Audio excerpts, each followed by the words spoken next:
स्वरूपं कर्म पिते च मधुरं मधुरा स्मृतिश्च बुद्धिं प्रबोधय प्रभो मधुबोधशक्तिं विद्यां प्रयच्छ परमां परिभावयामि। कोमलं कूजयन् वेणुं श्यामलोऽयं कुमारकः वेदवेद्यं परं ब्रह्म भासतां हृदये मम। पूजन्तं राम रामेति मधुरं मधुराक्षरम् आरुह्य कविता शाखां वन्दे वाल्मीकिकोकिलं।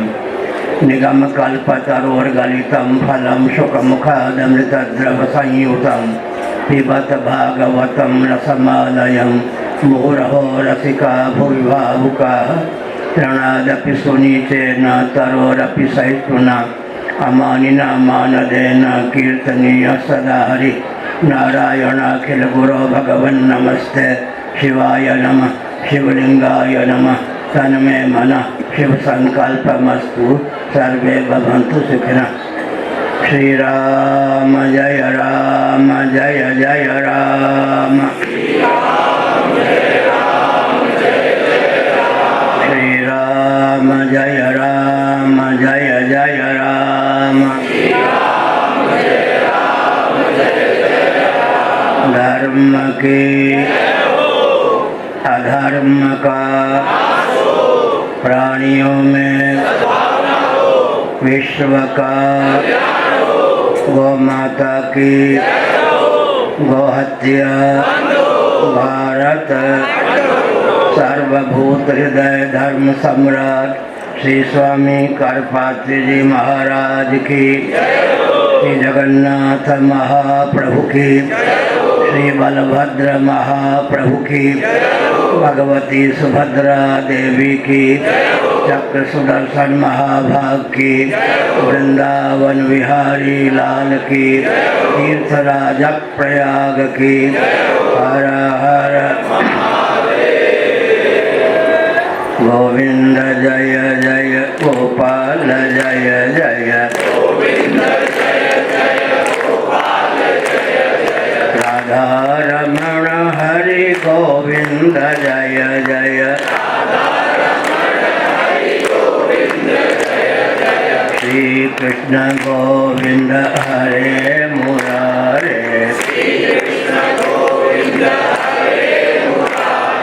हे नाथ नारायण वासुदेव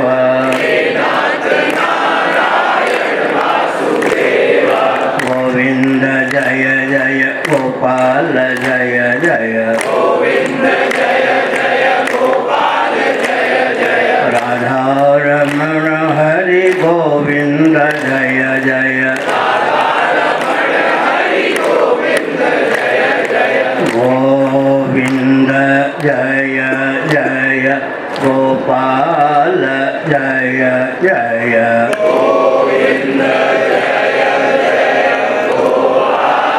जय जय राधा रमण हरि गोविंद जय जय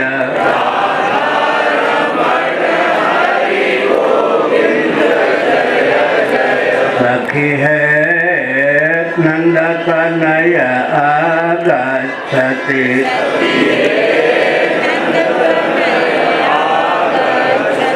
मंदं मंदं मुरलीरणय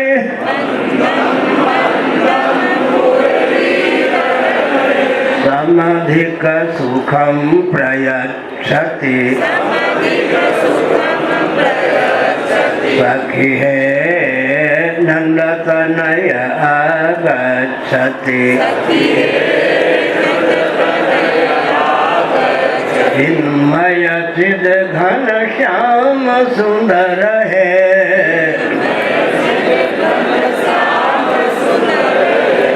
अरुण चरण तव शरण प्रपद्ये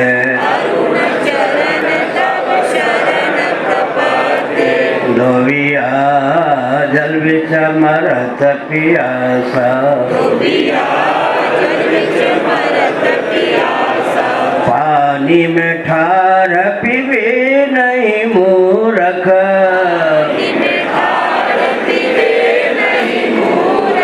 अच्छा जल है खासा, आनंद सिंधु मध्य तव वासा,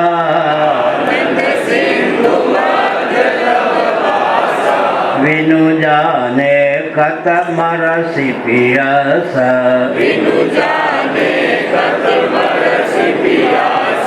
काहे रे वन खोजन जाई,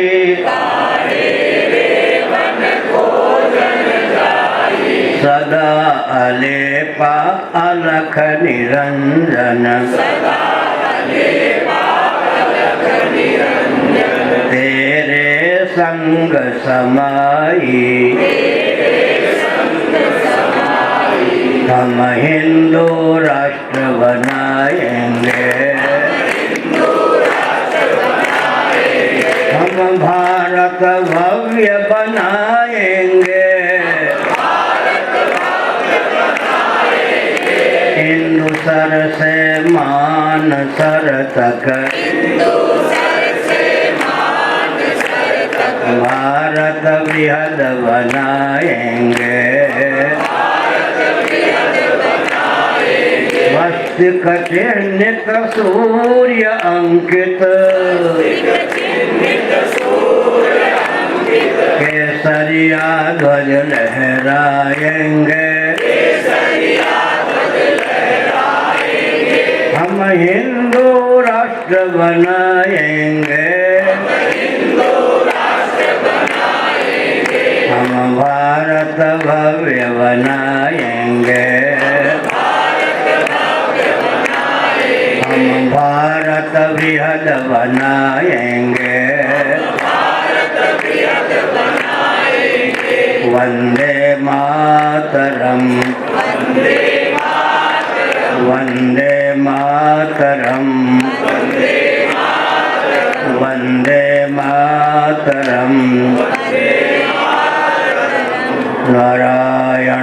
धर्म अध्यात्म राष्ट्र से संबद्ध कोई प्रश्न हो पूछ सकते हैं। नारायण। कितने गए भाई?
मांग की गई है कि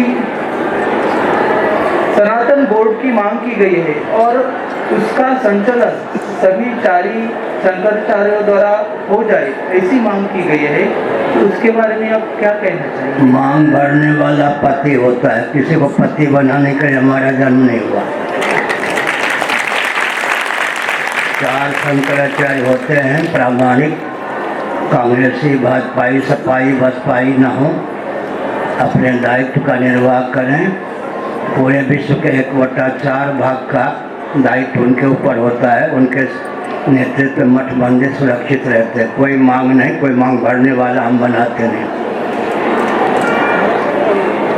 पहले से ही भारत हिंदू राष्ट्र हो ऐसी मांग की गई है, किससे मैंने मांग की है? 3.25 वर्ष हो गए मैं कहता हिंदू राष्ट्र हो। विश्व में 204 देश हैं। हमारी वाणी विषय का रूप धारण करती है। ऋषि नाम पुनराद्या नाम वाचमर्थो विधावती। किसी से मांग कुछ नहीं है।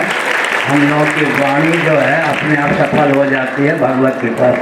हमारी वाणी में दर्शन, विज्ञान, व्यवहार का, गुरु गोविंद ग्रंथ का सन्निवेश होता है। देश काल परिस्थिति में सामंजस्य आकर हम बोलते हैं, मांग किसी से नहीं करते। और हिंदू राष्ट्र कोई बना देगा भारतीय संविधान के रहते। भारतीय संविधान की 25वीं धारा का सम्मान किया गया होता तो जैन बौद्ध सिख अपने आप को हिंदू कहते, आरक्षण के व्यामोह में आकर अपने को अल्पसंख्यक घोषित नहीं करते। कोई किसी से मांग नहीं है, ईश्वर ऋषिमुनियों का जो संदेश हमको प्राप्त होता है उसको हम प्रसारित करते हैं और व्यवहार में वो संदेश अपने आप उतर जाता है। मांग किसे करेंगे?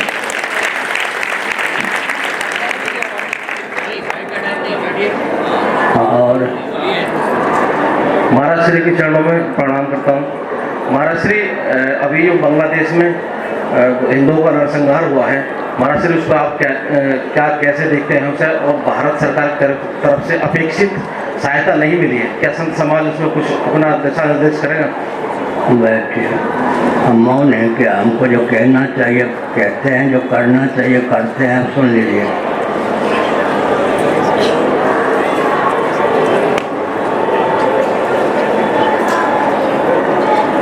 मुसलमानों के भी पूर्वज सनातनी वैदिक हिंदू थे या नहीं? एक समय पंजाब में सिख बहुमत में थे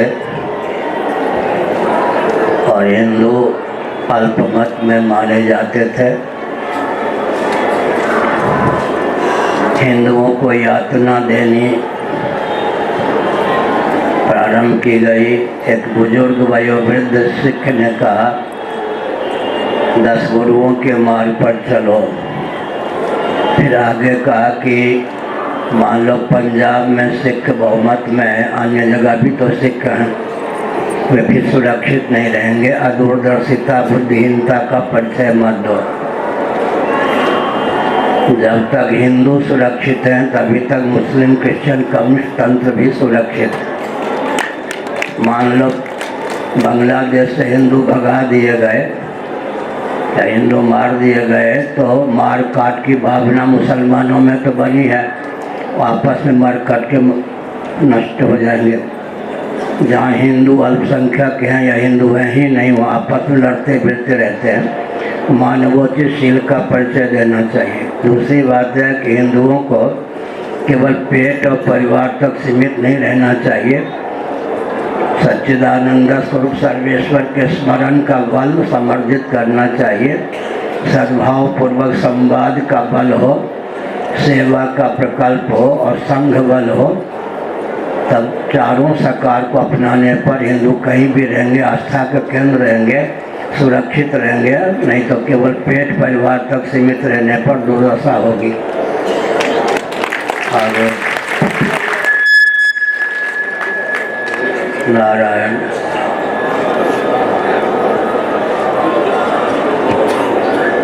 गुरुदेव के चरणों में कोटि कोटि नमन। मैं पश्चिम बंगाल आसनसोल से आया हूँ। गुरुदेव, हम लोग तो सपने देख रहे हैं आपका आशीर्वाद से हिंदू राष्ट्र बनेगा, लेकिन हमारे भारतवर्ष के जो प्रधान हैं, जो हम हिंदुओं का वोट लेकर आज प्रधान बने हैं, वो अजमेर शरीफ में जब चादर चढ़ाने लगे हैं तो हम लोग क्या आशा रखें भारतवर्ष? उनसे हम आशा रखते हैं क्या?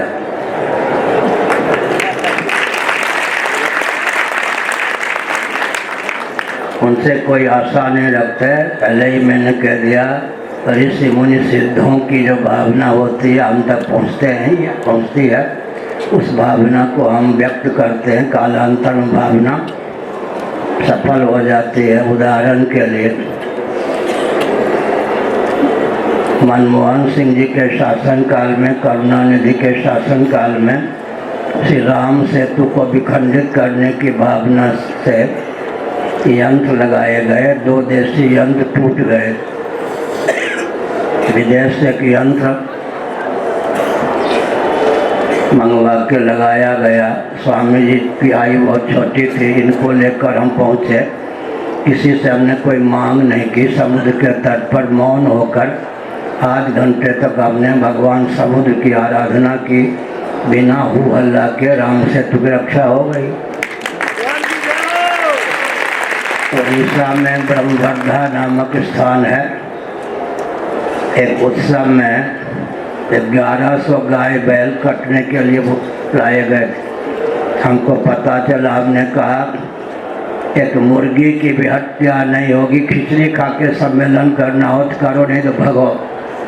तो गाय बैल किसानों को दे दिए गए और खिचड़ी खा के सम्मेलन संपन्न हुआ। आगे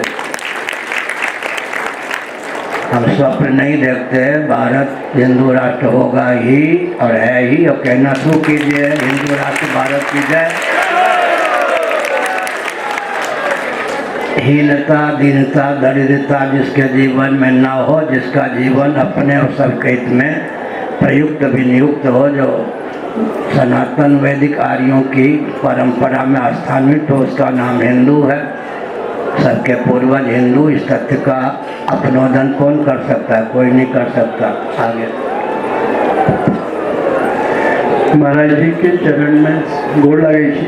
निकल रहा कत से एलूँ? हम दरभंगा से एलहुँ। आँखी का कहू महाराज जी हम गौ सेवा पर काज करै छी, जे पूर्व में अपने के कहने छलहुँ। अखन एकटा प्रगति भेल हन जे लोअर कोर्ट से जे गाय छूट जाइ छलखिन हन या फिर गाड़ी छूट जाइ छला हन, तखन हम सब गोटा काज कऽ कऽ लोअरो कोर्ट से आब ओकरा पर रोक लगा देलियै है, और अलग अलग न्यायालयों से गाय और गाड़ी जे तस्करी में उपयोग कयल जाइ छै ओकर रोक भऽ गेल छै। एहि पर हम पूरा देश में हमसब कोशिश कऽ रहल छी, अहाँके चरण से निकल रहू सफल हो जी।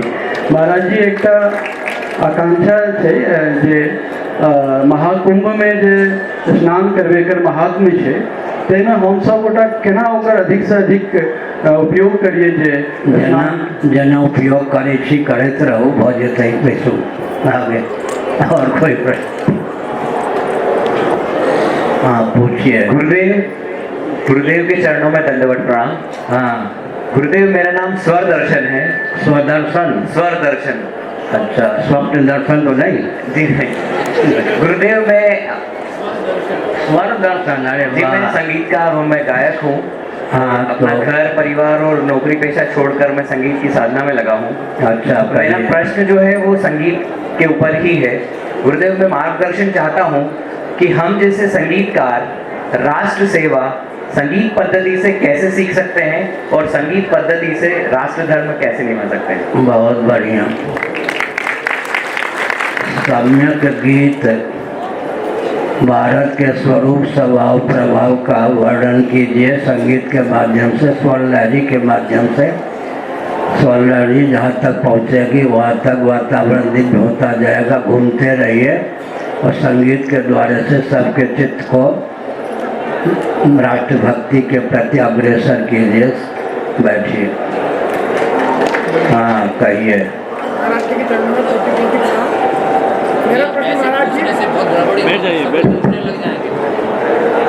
गुरुदेव के परम में सरस्वती माँ,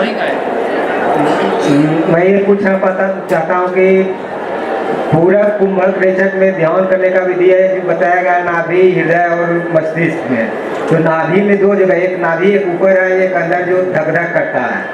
तो नाभि अंदर में ध्यान किया जाता है या ऊपर वाले में?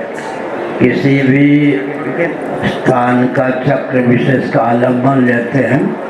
ध्येय तो भगवत तत्व है ना, आलम्बन लिया जाता है।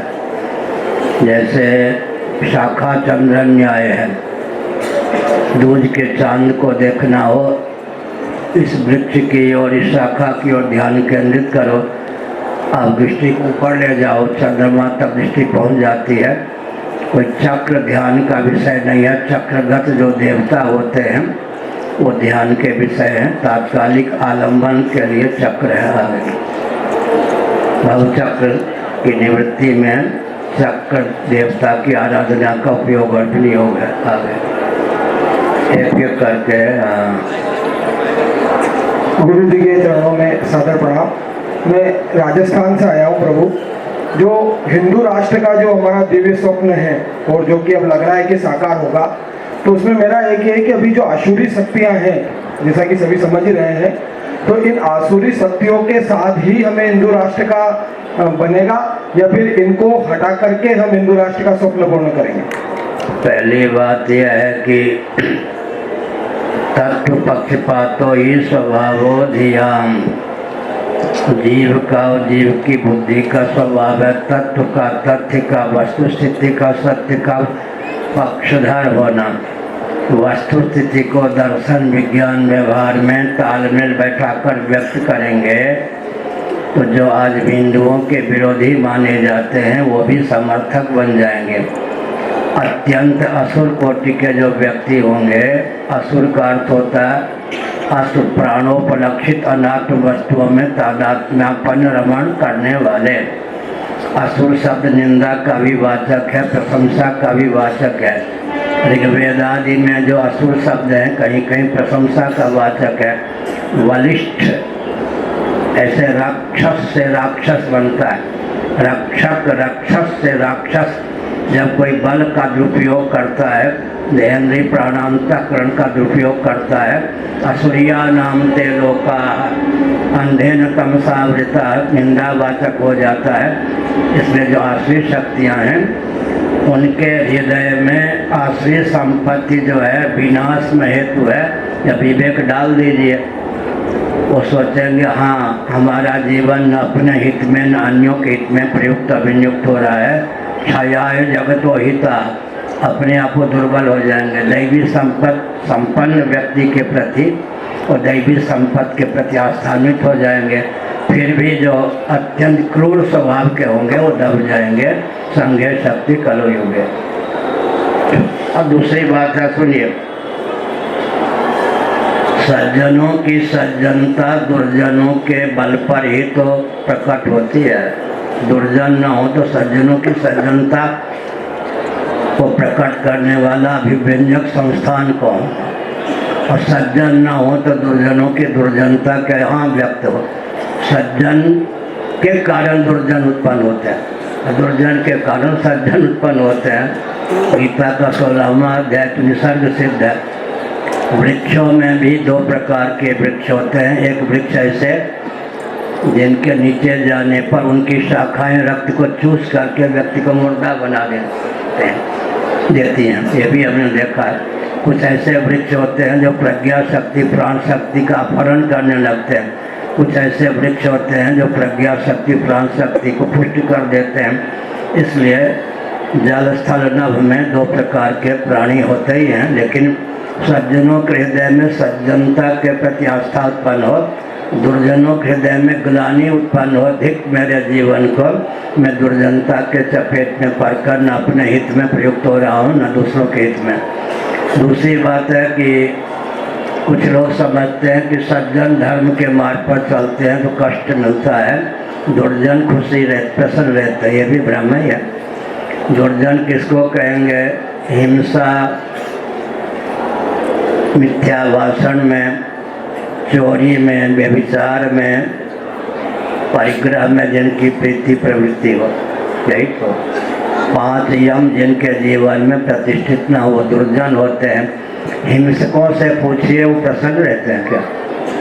मिथ्याभाषी जो होते हैं हर समय कहीं पोल न खुल जाए, जो चोर होते हैं कहीं प्रकट न हो जाए चोरी, चोर और नारी जिम प्रकट न रोगे और जो व्यभिचारी होते हैं हर समय डरे रहते हैं, परिग्रही होते हैं लूटा हुआ धन कहीं कोई लूट कर ले न ले जाए। यह भ्रम ही है न कि सज्जनता का मार्ग अपनाएंगे तो सुखी रहेंगे, दुर्जनता का मार्ग अपनाएंगे तो प्रसन्न रहेंगे। जिसके जीवन में हिंसा, मिथ्या भाषण, चोरी हो, व्यभिचार हो, लुटेरेपन के कारण संग्रह वो असुर होता है। असुर भी तो कष्ट ही पाते हैं। जब कष्ट मिलना ही है तो सज्जनता का मार्ग प्रशस्त करें ताकि अपना जीवन अपने और सबके लिए वरदान स्वरूप सिद्ध हो। हमारे जीवन में कष्ट आवे वो तप का रूप धारण कर ले, तपोरूप हो जाए कष्ट। आ गए एक एक करके गुरु जी के चरणों में सत प्रणाम। मैं पुरुषोत्तम कटारे, भोपाल मध्य प्रदेश हूँ। गुरु जी, शिव और शंकर में क्या अंतर है? शिव लिंग के रूप में पूजा जाता है और शंकर को देह के रूप में पूजते हैं, तो इनमें अंतर क्या है और पूजन कैसे करना चाहिए? शिव, शंकर, प्रलयंकर 3 नाम है। शिव माने कल्याण स्वरूप शांतम शिव अद्वैतम मांडुक्य उपनिषद। स्वरूप प्रधान नाम है शिव, स्वभाव प्रधान नाम है शंकर, कल्याण करने वाले। प्रभाव प्रधान नाम है प्रलयंकर, दैहिक दैविक भौतिक ताप का प्रलय नाश करने वाले, अपहरण करने वाले शिव शंकर प्रलयंकर, स्वरूप स्वभाव प्रभाव के द्योतक हैं ये तीनों नाम आ गए। और जो शिवलिंग बाबा जी को कोट शिवलिंग शिव पुराण के अनुसार लिंग का अर्थ होता है अनुमापक, लक्षण ही अनुमापक ही भागवत में कहा गया। कार्य कारण का अनुमापक होता है, करण कर्ता का अनुमापक होता है, कर्ता जो है निरुपाधिक धरातल पर अविक्रिय विज्ञान घन आत्मा का अनुमापक होता है।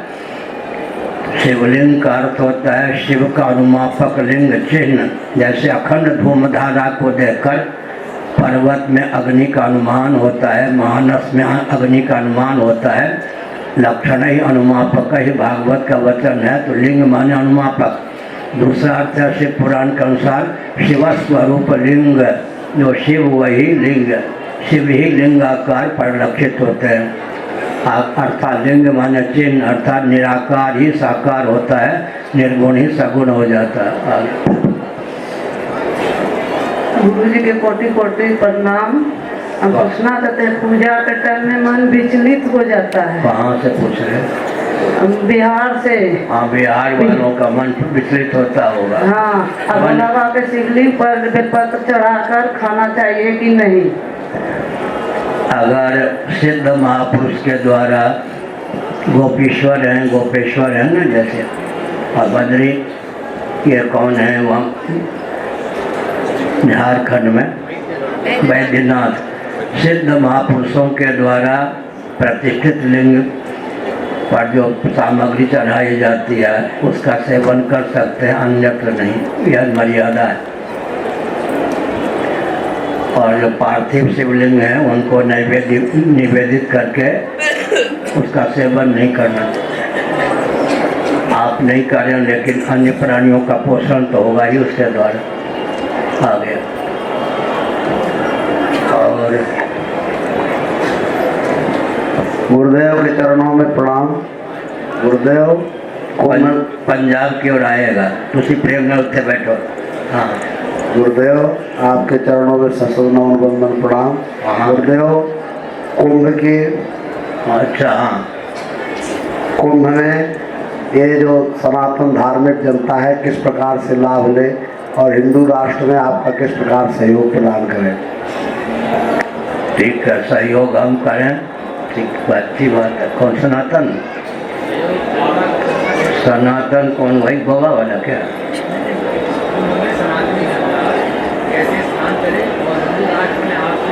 स्नान कैसे करें? यहाँ रहकर संयम का परिचय दे, संयम का परिचय दे, शास्त्र में जो विधा है उसका अनुपालन करें, और जो भी आते हैं कष्ट से कर ही आते हैं। कुंभ में जो भी आते हैं कष्ट से कर ही आते हैं, तपोमय जीवन होता ही है। कुछ व्यक्ति पर्यटन केंद्र समझ कर आते हैं, कुछ न कुछ तब तो उनको करना ही पड़ता है। संयम सत्संग का बल होना चाहिए, और संगम का दर्शन ही कर लें, स्वास्थ्य ठीक हो तो स्नान करें, आत्मन करें, उसके द्वारा जीवन में दिव्यता का आदान होता है। देहेंद्रीय प्राणांतकरण में दिव्यता की अभिव्यक्ति संगम का तात्पर्य है। दिव्यता के लिए दिव्य जलधारा, गंगा जी का महत्व है, यमुना जी का महत्व है, अंतःसलिला सरस्वती का महत्व है, जंगम तीर्थ का महत्व है। यहाँ स्थावर जंगम दोनों प्रकार के तीर्थ, तारने वाली सामग्री सुलभ है, उससे लाभान्वित रहना चाहिए, और होते भी लाभान्वित। एक एक करके हाँ पूछो, पंजाब की ओर। गुरु जी आपके श्री चरणों में कोटि कोटि प्रणाम। गुरु जी, गीता में लिखा है कि ईश्वर और आत्मा कर्म नहीं करते, और सुनने में कई बार हमने सुना है कि ईश्वर के बिना पत्ता भी नहीं हिलता। ठीक है, तो इसके मध्य में व्यक्ति क्या करता है? क्या कह रहे हैं? हम लोग क्या करते हैं? जो व्यक्ति जो है मनुष्य के जीवन में जो हमारे ईश्वर जगत की उत्पत्ति कौन करते हैं? यतो वायुमानि भूतानि जायन्ते, जगत का पालन कौन करते हैं, जगत का संभार कौन करते हैं। विद्योपाधिक चैतन्य का नाम ही ईश्वर है। ईश्वर नहीं करते तो कौन करते हैं। एक उड़ियावादी थे, उनको एक चुलबुल व्यक्ति ने कहा क्या ईश्वर ने जगत बनाया? तो उन्होंने कहा तुम्हारे चाचा ने बनाया, तुम्हारे नाना ने बनाया, ईश्वर नहीं बनाया तो और क्या बनाया, किसने बनाया? इसलिए वसुदेव जी का वचन है श्रीमद् भागवत में, त्वईश्वरे ब्रह्मणि नो विरुध्यते।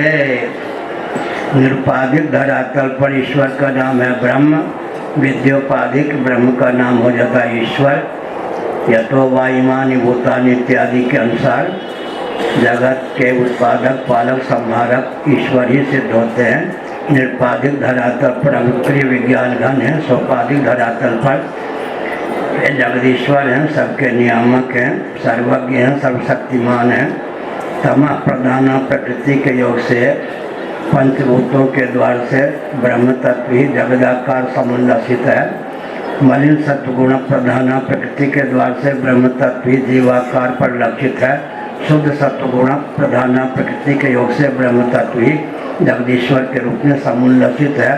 सोपाधिक धरातल पर जीव ईश्वर जगत का भेद होता है, नहीं तो निरुपाधिक धरातल पर तीनों का मौलिक स्वरूप एक ही सिद्ध होता है। अब कहाँ से? हाँ, पूज्य गुरुदेव के चरणों में कोटि कोटि प्रणाम। झारखंड से हैं गुरुदेव, और मेरा जिज्ञासा है कि ब्राह्मण कुल में जन्म होने के कारण अपने दादाजी से प्राप्त संस्कार के द्वारा अपने जीवन यापन किसी तरह हम लोग कर रहे हैं, लेकिन वर्तमान परिस्थिति में अपने बच्चों में यह संस्कार की खेद हो रही है कि हम नहीं कर पा रहे हैं, उसके लिए मार्गदर्शन करें।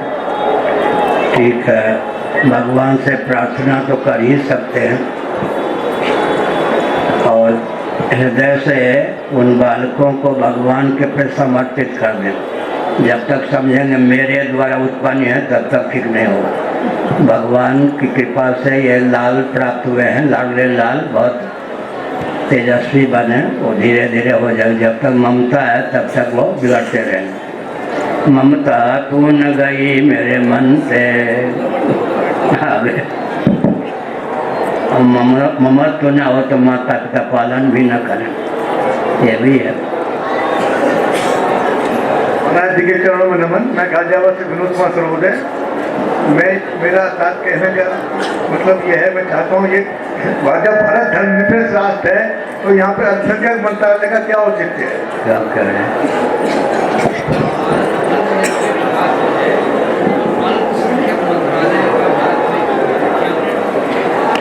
बैठिए। मूल बात यह है कि धर्मनिरपेक्ष कोई वस्तु और व्यक्ति संभव है क्या? विकल्प का लक्षण क्या है योग दर्शन में? शब्द ज्ञान अनुपाति वस्तु शून्यो विकल्प। शब्द ही हो, अर्थ के रूप में किसी वस्तु या व्यक्ति की सिद्धि ना हो। धर्मनिरपेक्ष कोई वस्तु है क्या? प्यासा व्यक्ति पानी पीने में क्यों प्रवृत्त होता है? पानी अपने गुण धर्म का त्याग नहीं करेगा। भूखा व्यक्ति भोजन करने में क्यों प्रवृत्त होता है? अन्न भोज्य पदार्थ अपने गुण धर्म का त्याग नहीं करेगा। वस्तु की सत्ता उपयोगिता तो गुण धर्म पर ही निर्भर है। धर्मनिरपेक्ष केवल शब्द है। आखिर अगर धर्मनिरपेक्ष कहते हैं तो मानवोचित जो शील है उसको तो धर्म मानेंगे या नहीं? मानवोचित शील तो आचार संहिता शासन तंत्र को मान्य भी है। और वाजपेयी जी जब थे तब उन्होंने कहा कि पंथ निरपेक्ष धर्म निरपेक्ष नहीं, लेकिन कबीर पंथ, नानक पंथ, दादू पंथ भी तो है। न धर्म निरपेक्ष न पंथ निरपेक्ष। दम्भियों के द्वारा चलाया गया जो पंथ है उससे निरपेक्ष हम हो सकते हैं। वास्तव में हम पंथ निरपेक्ष भी नहीं हैं। दादू पंथ, नानक पंथ, नान्य पंथा विद्यते नाया। नानक पंथ न धर्म निरपेक्ष न पंथ निरपेक्ष। पहले धर्मनिरपेक्ष का अर्थ होता था शासन तंत्र का कोई अपना धर्म नहीं होगा, परंपरा प्राप्त शील का, आचरण का, धर्म का पालन करेंगे वे। आजकल कहते हैं धर्म है ही नहीं, धर्म ना हो तो शासन तंत्र चले ही नहीं, राजधर्म ही तो धर्म है ही। इसलिए धर्मनिरपेक्ष केवल शब्द है, अर्थ न कोई व्यक्ति न वस्तु। आ गया। ओम नमो नारायण। गुरुजी सर्व में ओम नमो नारायण। महाराज जी, संन्यास का परिभाषा पढ़ मेरे को समझा नहीं, अभी नया बालक हूँ, संन्यास लिया हूँ। अविद्या काम कर्म का सम्यक त्याग संन्यास, सम्यक न्यास। निबंधन में हेतु अविद्या काम कर्म, अविद्यक काम और कर्म, अविद्या अविद्यक काम और कर्म तीनों से अतिक्रांत हो गए तो संन्यास हो गया। बाह्य संन्यास जो है अभ्यंतर संन्यास के मार्ग पर चलकर अभ्यंतर संन्यास से संलग्न जीवन को बनाने में प्रयुक्त अभियुक्त आ गए। श्रीमद जगत गुरु शंकराचार्य जी के चरणों में कोटि कोटि प्रणाम। मैं गुजरात से हूँ, किशन पंड्या। मैं पूछना चाहता हूँ कि अभी सनातन धर्म के ही गुजरात की बात करूँ तो अलग अलग संप्रदाय है गुजरात में, तो अभी संप्रदायों के बीच में ही बहुत अभी तनाव हो गया है संप्रदाय, तो इससे सनातन धर्म की हानि हो रही है। तो सनातन धर्म पुष्ट कैसे हो संप्रदाय से, या संप्रदाय से? ऐसा है कि संप्रदाय शब्द तो पहले आस्था का ज्ञान था। ब्रह्म विद्या संप्रदाय कर्तृभ्य सनातन वेदादि शास्त्र सम्मत गुरु परंपरा से जो विद्या और कला प्राप्त हो, संप्रदाय परंपरा प्राप्त। भगवान शंकराचार्य ने लिखा कोई कितना भी विद्वान हो, सनातन गुरु परंपरा से अगर विद्या और कला प्राप्त नहीं है तो तिरस्कृत है। आजकल संप्रदाय शब्द का अर्थ दूषित हो गया। ब्रह्म विद्या संप्रदाय कर्तव्य, अगर आजकल के दृष्टि से कहते हैं मजहब नहीं सिखाता आपस में वैर करना, इकबाल का वचन है, मजहब नहीं सिखाता आपस में वैर करना, सद्भाव पूर्वक संवाद का आलम्बन है। बैठिए। पूज्य भगवान आज श्री शंकराचार्य के चरणों में कोटि कोटि प्रणाम।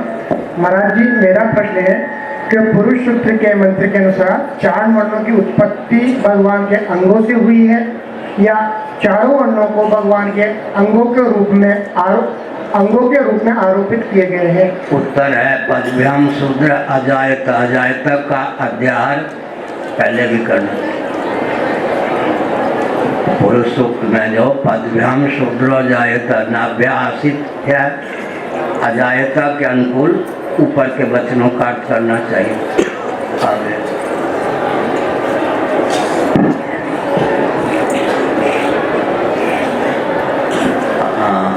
नारायण पूछिए। गुरु जी की चरणों में कोट कोट प्रणाम। मैं गोरखपुर से हूँ, फूलमती मेरा नाम है। मेरे पति नहीं है, मेरे पति को गुजरे हुए 20 साल हो गया। मेरे बच्चे छोटे छोटे हैं। मैं नामदान ली थी धन सतगुरु के। लोग उस पर प्रश्न उठाते हैं, लेकिन ईश्वर का नाम है इसलिए मैं हमेशा जपती हूँ। और कोई भी काम मेरे बच्चे करते हैं, मेरे बच्चे सक्सेसफुल नहीं होते हैं कोई काम है, इसलिए मैं थोड़ा से प्रश्न पूछती हूँ। नाम उत्तम है, स्त्री का शरीरहीन है, दुर्बल है वो, इसलिए डगमगा जाती हैं। आप मार्गदर्शन। बैठिए। भगवत कृपा से बच्चे बात बाने सन्मार्ग पर चले। तीर्थराजा प्रयाग से यह प्रार्थना है, आपका कष्ट दूर हो। आगे महाराज जी, हाँ, उरु प्रदेश का अर्थ जड़ प्रदेश होता है अथवा गंगा से है? बस इसका उत्तर हो। क्या कहा? उरु जो मंत्र आता है पुरुष सूक्त में, उसका अर्थ जड़ प्रदेश होता है, ये जड़ प्रदेश या ये गंगा से है? उरु ये पदभ्याम पाव से ऊपर का हिस्सा यह हुआ। आगे गुरु जी के चरणों में अपना पेट भरे, अन्यों के पेट भरने में तत्पर रहे। वैसे गुरु जी के चरणों में कोटि कोटि प्रणाम। गुरु जी, मैं बेंगलोर से आई हूँ। कहाँ से? बेंगलोर से। बेंगलोर। जी, मेरा नाम रेणु बाला शर्मा है। हम लोग यहाँ पे त्रिवेणी में स्नान नहीं कर पा रहे, तो जैसे हम लोग नॉर्मल घाट पे स्नान करते हैं तो क्या उससे हमें कुंभ का जो स्नान का फल है वो प्राप्त होगा? बिल्कुल हो गया, होगा क्या हो गया।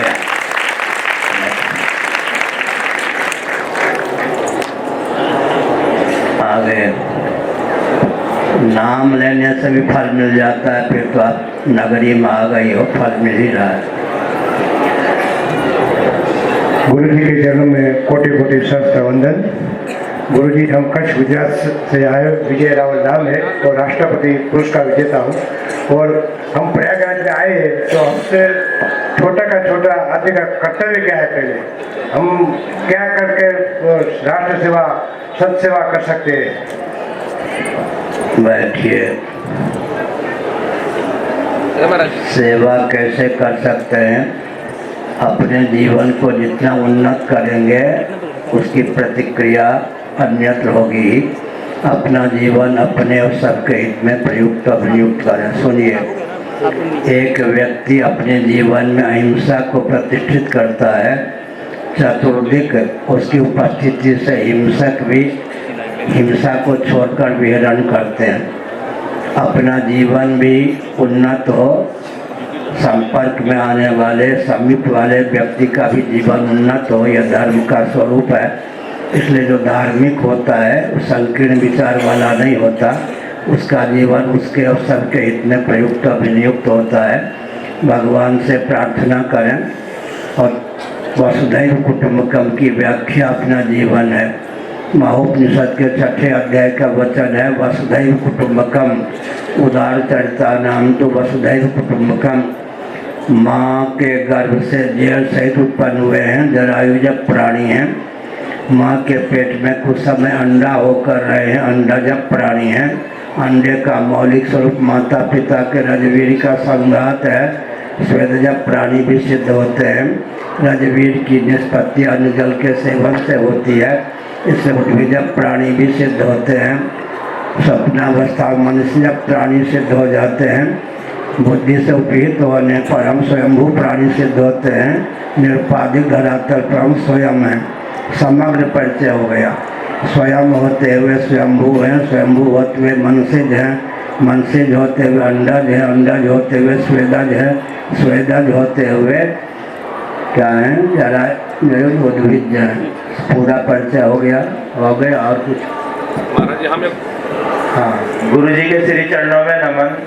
गुरु जी, मेरा ये प्रश्न है कि जैसे यहाँ आज हम महाकुंभ में आए हैं तो हमने देखा कि बोर्डों पे लिख रहा 12 जगह के आदि गुरु शंकराचार्य भगवान का शिविर, जबकि जो सुनते आ रहे परंपरागत 4 ही हैं।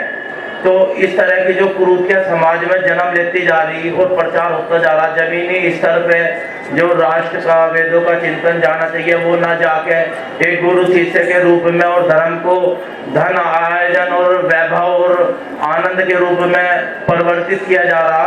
और आपसे मैं प्रभावित हुआ, आपकी वीडियो देखी, कहीं रेलवे स्टेशन पे भी आप इतनी शालीनता और सज्जनता के साथ बैठ के राष्ट्र की बात, भारत माता की बात, गौ राष्ट्र की बात करते हैं।